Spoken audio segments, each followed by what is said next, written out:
Good afternoon. Phil Lindemann with your news from Avalanche Physical Therapy on Krystal 93. Gusts are blowing at freeway speeds up high today, and that's got us thinking about wildfire season. They do say fire season is all year now, but the conditions truly have to be right. And that's more so for Front Range and high desert areas rather than, the Central Rockies for us.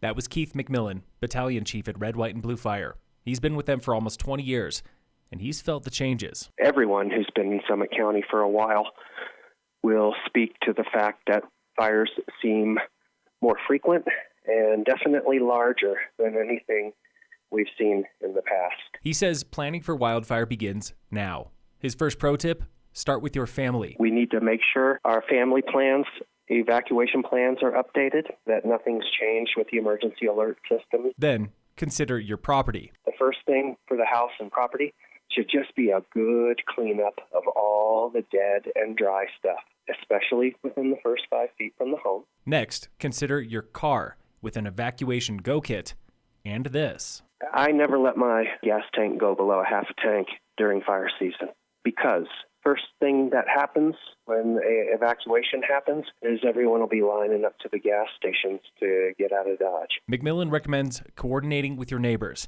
but keep things reasonable. Plan on an evacuation happening when you're not home. So you need to have a network of people you can call, not to get your stuff out. Never ask anyone to get your stuff out of your house. But maybe your dog or your kids are home and you're not allowed into the evacuation area. McMillan covers all this and more at a free wildfire workshop this coming Saturday and Tuesday at CMC in Breck.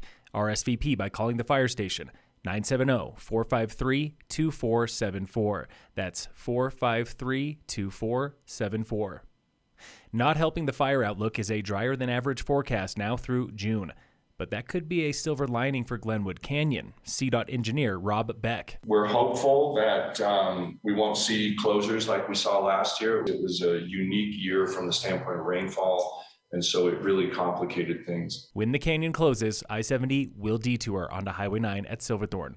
Meanwhile, CDOT is busy fixing the damage done to Cottonwood Pass from Rogue Canyon detours last summer. Our intent is not to have that be a bypass or a detour route. We're really just supporting the counties. And then the hope is maybe to do some improvements so that the damages won't get out of control. CDOT would love to check IDs at Cottonwood for local traffic only.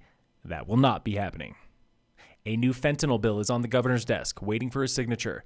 But Summit Sheriff Jamie Fitzsimons says he wouldn't sign it. I'm a firm believer in that no amount of fentanyl possession should be tolerable. And, the bill that was passed last night is up to 1 gram is a misdemeanor. So it's okay to kill a couple hundred people. Wow. We'll just give you a ticket and send you on your way. This is what the sheriff would rather see. Zero possession would be a felony with a pathway towards absolving that arrest. So making it go away, through treatment, through education, through some sort of successful path so it doesn't end up on your record. So far this year in Summit, fentanyl has killed 3 of 4 overdose victims. Paid parking at Frisco Bay Marina is almost a done deal. A new council is reviewing the details now for parking meters at paved and dirt lots as soon as June 10th. They are looking at 75 cents per half hour on weekdays, more on weekends. There might also be a $99 season pass for boat owners. That is not yet confirmed. And in local sports, brought to you by Red Mountain Autos at their new location in Breckenridge. Today on the Warmup, earlier this spring in Erie, the Summit High Boys 4x100 relay had the chance to break a record. We honestly didn't get that much practice with that this year. I was also doing lacrosse. Jack was also doing baseball. That was Aiden Collins, 4-sport athlete for the Tigers, and third leg on that relay team with anchor Jack Shearholtz. Liam had a great start, and then River ran really fast, had a nice exchange to me, and then Jack was able to just chug it home. They broke the record by a half second, but it was bittersweet. It's actually kind of unbelievable. I think we got 7th at the meet that we broke the record. Tomorrow are the final 2 meets of the regular season, but the record-breaking relay team won't be there. Jack is in Texas for a football camp. This has been the Warm-Up with your Summit High Tigers, brought to you every Thursday and Friday by Alpine Lumber, Enza's Deli and Market in Silverthorne, and I Furnish in Frisco and Kremling.